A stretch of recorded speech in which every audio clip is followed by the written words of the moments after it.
A un mes de las inéditas elecciones judiciales en México, el INE comenzó a distribuir las más de 600 millones de boletas alrededor del país y a la par también organizaciones civiles han cuestionado diversos perfiles que estarán en la boleta, por ejemplo, por su relación con la luz del mundo o con el crimen organizado. De eso les hablaremos hoy en el Con Todo.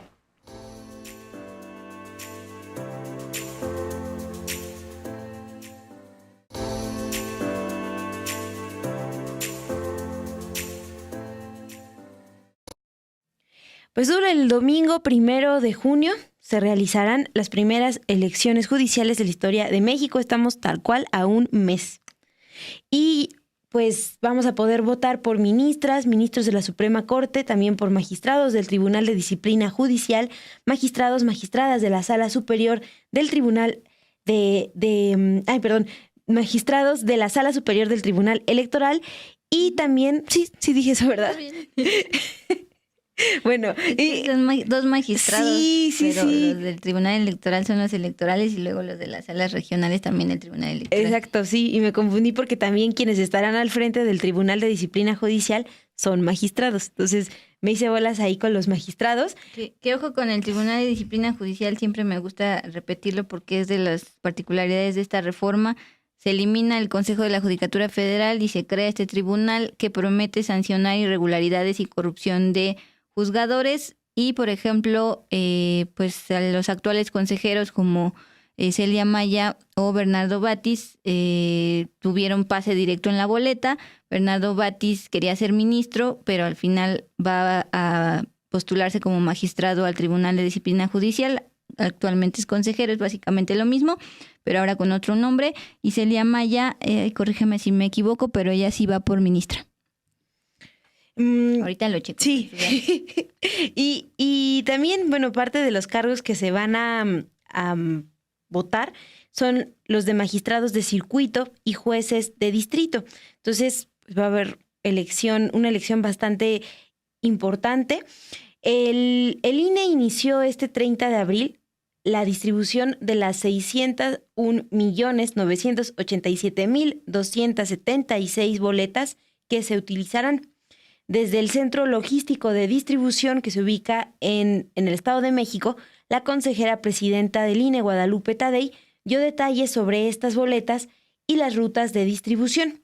Vamos a escuchar qué es lo que explicó sobre estas rutas de distribución. Además, cada boleta está diseñada con un alto nivel de seguridad.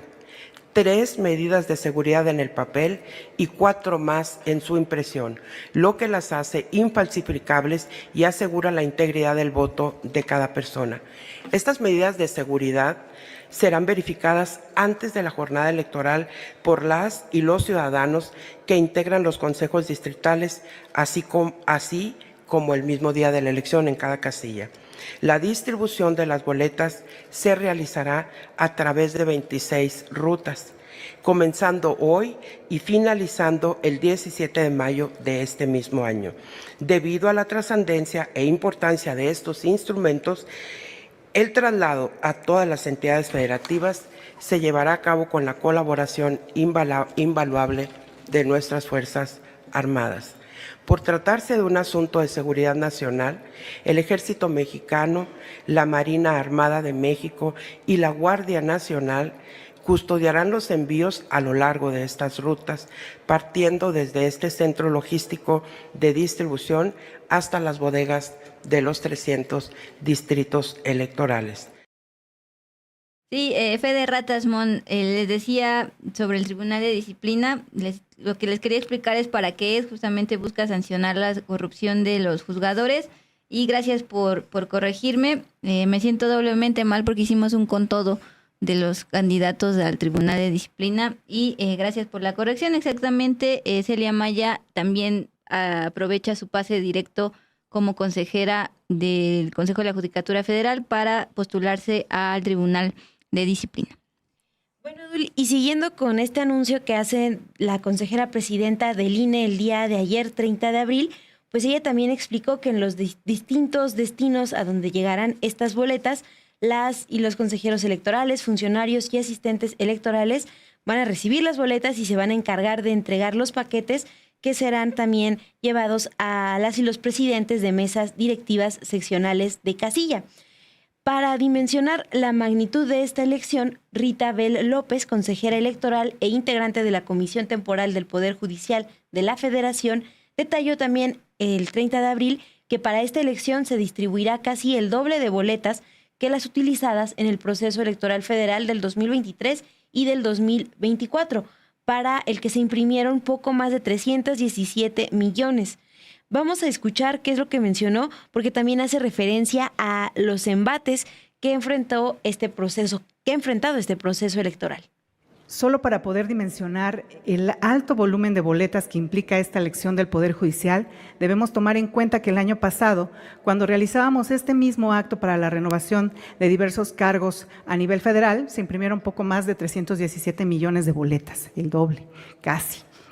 Siendo entonces que en este proceso habremos de distribuir pues esta cantidad, y por eso es impresionante llegar y ver todo este número de material que estamos por ver la distribución del mismo.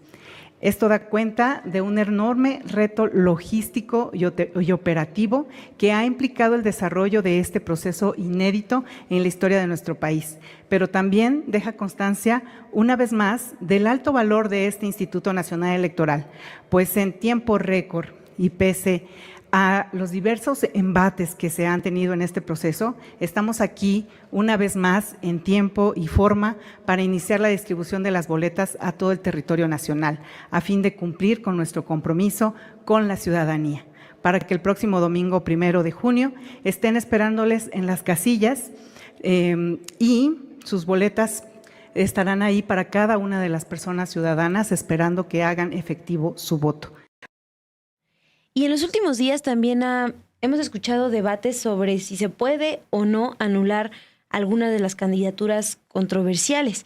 Bueno, desde el 24 de abril, el Consejo General del INE aprobó un mecanismo para verificar que las personas candidatas no hayan incurrido en alguno de los supuestos considerados por la 8 de 8 contra la violencia de género o que no tengan suspendidos sus derechos políticos y electorales. ¿Esto qué significa? Bueno, pues que el INE aprobó cancelar candidaturas si las personas, uno, están prófugas de la justicia, esto desde que se les dicta una orden de aprehensión hasta que prescriba esta acción penal, y también si existe en su contra alguna sentencia que imponga pues esa suspensión de los derechos políticos y electorales. También lo que aprobó desde el 24 de abril el INE es que se puede cancelar el registro de candidaturas federales que tengan sentencias firmes por cometer alguno de estos tipos de violencia de género. Por eso les decíamos considerados dentro de la 8 de 8, porque son 8 tipos de violencia. 1, la comisión intencional de delitos contra la vida y la integridad corporal. 2, contra la libertad y seguridad sexuales. 3, cuando afecte el normal desarrollo psicosexual. 4, por violencia familiar. 5, violencia doméstica. 6, violación a la intimidad sexual. 7, por violencia política. Y 8, ser declaradas personas deudoras alimentarias. Por estas cuestiones sí podría cancelarse una candidatura. Así lo explicaron las consejeras electorales Claudia Zavala y Carla Humphrey el 24 de abril en la sesión donde se aprobó este mecanismo. Estamos exigiendo también que las personas presenten un formato digital en el que manifiesten bajo protesta de decir verdad que no se encuentran en alguno de los supuestos. Si se encuentra una persona candidata en estos supuestos, le serán suspendidos sus derechos políticos y electorales y como consecuencia de esto se le retirará la candidatura. La revisión de estos casos estará a cargo de un grupo de integrantes de la Secretaría Ejecutiva del INE, de la Unidad Técnica de Igualdad de Género, de las Direcciones Ejecutivas de Prerrogativas y Partidos Políticos, también de Asuntos Jurídicos y del Registro Federal de Electores. También estará integrada por las unidades técnicas de lo contencioso electoral y de servicios de informática, así como la Coordinación Nacional de Comunicación Social, y tendrá apoyo de consejos locales y distritales. Estos casos podrán ser analizados a partir de denuncias ciudadanas y también denuncias que presenten integrantes de la sociedad civil, esto en un sitio web que estará habilitado por el INE. Y los hallazgos se informarán al Consejo General del INE en la primera sesión que se celebre después de la jornada electoral. Esa parte es importante porque será hasta después de la elección, después de la votación del 1 de junio, cuando se analizará si estos perfiles denunciados son elegibles o no. Es decir, si su candidatura o no, pues se cae. Y en los últimos días, el debate también se ha centrado en si perfiles identificados por defender, por ejemplo, a integrantes del crimen organizado, deberían o no continuar en este proceso. El presidente del Senado, Gerardo Fernández Noroña, ha señalado que el INE no debería esperar a que suceda la elección para retirarles el registro. Sin embargo, desde la semana pasada, cuando el Consejo General del INE estaba discutiendo lo referente a estos aspectos que les informábamos de las 8 de 8, las y los consejeros electorales recordaron que a quien les correspondía hacer el análisis de si son idóneos o no estos candidatos era a los comités de evaluación y por tanto pues a los poderes de la Unión que postularon las candidaturas, porque desde el INE no se encargaron de hacer ningún registro. Entonces, recordaron desde esa sesión que el Tribunal Electoral del Poder Judicial es el que tendría que resolver todas estas impugnaciones presentadas, las impugnaciones que se han presentado hasta el momento. Incluso este martes 29 de abril, el senador Fernández Noroña confirmó que desde el Senado presentarán impugnaciones contra los perfiles de candidatos que consideran no son idóneos para integrar el Poder Judicial. También dijo que ya se está trabajando en eso desde las áreas jurídicas de la Presidencia de la Cámara de Senadores y de la Junta de Coordinación Política. En esa ocasión, en conferencia de prensa, el senador Noroña dijo lo siguiente: el debate con el INE ha sido que se bajen las candidaturas antes de la elección y no ya que esté la persona elegida. También anunció desde ese día en conferencia de prensa que le envió oficios al fiscal general de la República pidiéndole información de algunos casos, también al secretario de Seguridad Pública, que por cierto esta semana acudió al Senado, y a la presidenta del INE para solicitarle información sobre estos perfiles cuestionados. Pero la consejera presidenta del INE, Guadalupe Tadei, declaró el día de ayer, al ser cuestionada sobre este tema, que el INE no puede cancelar candidaturas ahora, durante las campañas. Por lo que les comentábamos, la reforma judicial no les dio esa responsabilidad. Además, dijo pues que ya no tiene la capacidad de investigar posibles vínculos de candidatos con grupos criminales. Entonces, pues no pueden mandarle también esta información al Senado. La consejera del INE insistió en que toda la tarea de revisar antecedentes penales le correspondió a los comités de evaluación que integraron las listas que el Senado, a su vez, entregó al INE. Nada más para recordar, por ahí veía al inicio del programa la pregunta de por qué a veces los candidatos se repiten 2 veces. Recordar que fueron 3 comités de evaluación, cada uno de un poder, del Ejecutivo, del Legislativo y del Judicial. A la mitad de este proceso de selección, que duró ciertamente poco tiempo, tuvieron muy poco tiempo los integrantes de cada comité para revisar los antecedentes y que cumplieran con la idoneidad. Pues el judicial decidió ya no continuar por el tema de las suspensiones a la entonces reforma judicial. Entonces el legislativo absorbió la chamba que dejó el judicial, y uno de los argumentos del presidente del Senado, Gerardo Fernández Noroña, ha sido ese, que pues al final tuvieron muy poco tiempo tuvieron menos tiempo del de por sí poco tiempo que tenían para pues revisar y la idoneidad de los candidatos. Esto lo dice porque muchos de los señalados y cuestionados fueron aprobados por el Comité de Evaluación del Poder Legislativo.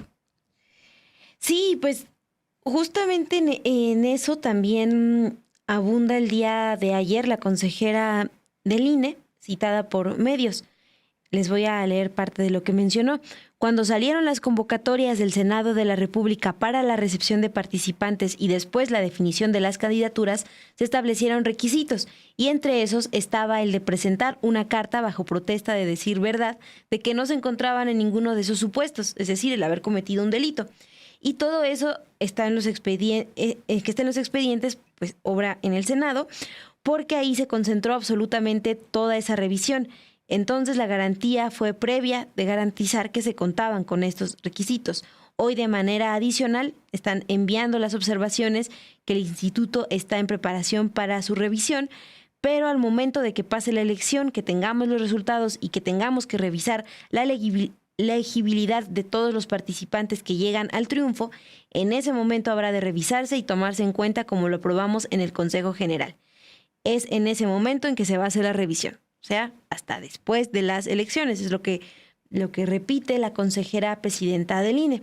Porque ya se imprimieron las boletas, o sea, veíamos en las imágenes de la rueda de prensa que presentas, que fue ayer, atrás ya están las cajas, ya está impreso, ya no los pueden eliminar, sino hasta después de ser elegidos. Si es que son elegidos, ese también va a ser un filtro, digamos, natural de los propios ciudadanos. Sí, ya pues esas decíamos más de 600 millones de boletas empezaron a distribuir y pues ya ahorita no pueden cancelar las candidaturas. Pero a la par, organizaciones de la sociedad civil presentaron 4 denuncias ante el INE en contra de 11 candidaturas para la elección del Poder Judicial. Están denunciando que estos candidatos tendrían nexos con el crimen organizado y también a otros perfiles que han sido identificados como integrantes de la Luz del Mundo. La Luz del Mundo, esta agrupación religiosa, esta secta, donde su líder, Nazón Joaquín García, pues ya está sentenciado en Estados Unidos por violencia sexual contra niñas. Bueno, Arturo Espinosa Silis, director del Laboratorio Electoral, una de las organizaciones que presentó esta denuncia el día de ayer, opinó que hubo una omisión tremenda de los comités de evaluación. Esta organización, Laboratorio Electoral, junto con Práctica, Defensores y Politic Lab, señalaron que hay candidaturas que no cumplen con criterios éticos ni de integridad mínima para impartir justicia y por eso están exigiendo al INE que actúe. De acuerdo con lo que plantearon, estos comités de evaluación no cumplieron su labor, pues no revisaron a fondo los perfiles que presentaron sus candidaturas ni investigaron sus antecedentes y denuncias por delitos graves. También aquí en este espacio les informamos que desde inicios de abril, más bien, el Tribunal Electoral resolvió varias impugnaciones en contra de candidaturas, incluidos perfiles relacionados con la Luz del Mundo. El Tribunal Electoral consideró desde inicios de abril que la etapa de impugnar o cancelar candidaturas ya concluyó, por lo que estos perfiles cuestionados sí podrán competir. Justamente cuestionado sobre este tema, Arturo Espinosa Silis, director del Laboratorio Electoral, opinó: podemos tomar los formalismos jurídicos y a partir de ello evitar hacer el trabajo, o podemos hacer realmente tomar estos casos que la autoridad electoral investigue y que haga el trabajo que no se hizo en su momento. Todavía estamos a tiempo, se trata de quienes van a ser los próximos impartidores de justicia de este país y si las autoridades quieren pueden encontrar la manera de investigar estos casos. Sí, recordar también que dentro del Tribunal Electoral Poder Judicial de la Federación fueron 3 magistrados electorales los que particularmente votaron en esto que planteabas, que ya se había concluido el proceso de selección y que ya no se podía hacer nada, pero los otros 2 magistrados electorales habían dicho que sí era posible y Arturo Espinosa, director del Laboratorio Electoral, pues sugiere lo mismo, todavía se está a tiempo de que la autoridad electoral, el árbitro electoral, investigue ello, a pesar de que ya se imprimieron las boletas y pues no se espere a que sea el ciudadano el que elija o no a un candidato bastante cuestionado y señalado. Sí, los que están impugnando estas candidaturas pues también dicen que aunque las boletas ya están impresas, pues todavía podrían anularse nuestras candidaturas. Bueno, es lo que están llamando desde las organizaciones de la sociedad civil. Pues esas son las posturas que están dando tanto desde el Poder Legislativo como desde el INE y desde la sociedad civil que se ha encargado de revisar estos perfiles cuestionados. Nada más para recordar, para cerrar con datos, pues en esta elección judicial también podrán votar de manera anticipada 5,555 personas, principalmente de la Ciudad de México, del Estado de México, de Veracruz, Aguascalientes y Nuevo León. Y van a poder votar de manera anticipada del 12 al 21 de mayo del 2025. Esta modalidad de voto anticipado se trata de una medida que aplica para las personas que se encuentran incapacitadas físicamente y quienes se encargan de cuidarles. Por eso van a poder votar desde su domicilio. Eso me parecía importante que ustedes sepan parte de esas características que tendrá la elección judicial. Y aquí les hacemos nada más el recordatorio de que a un mes de la elección, pues todavía están a tiempo de entrar en este sitio web que habilitó el INE, que se llama Conóceles, y ahí pueden buscar por estado y por sección electoral quiénes serán los candidatos a ministros, magistrados y jueces por los que ustedes pueden votar. También revisar sus antecedentes profesionales, ver sus fotos, cuáles son sus propuestas. Y algo importante de este sitio web es que te permite ensayar el voto, te muestra cómo van a ser las boletas, porque van a ser 6 colores distintos. Sí. Son 6 colores para que ustedes identifiquen los distintos cargos por los que se puede votar. Entonces, está ahí la invitación a revisar este sitio web a un mes de la elección, justo a un mes, estamos en 1 de mayo. De estas 600 millones de impresiones, ustedes si acuden el 1 de junio a votar van a obtener 6 boletas. Me dio risa porque aquí Nefertari en el chat estaba poniendo el color por color y para qué cargos eran. Un comentario para Timón de Laura Favela. Espérame porque ya se me traspapeló. Muy interesante este último trabajo que presenta Monse. Gracias, queridas periodistas.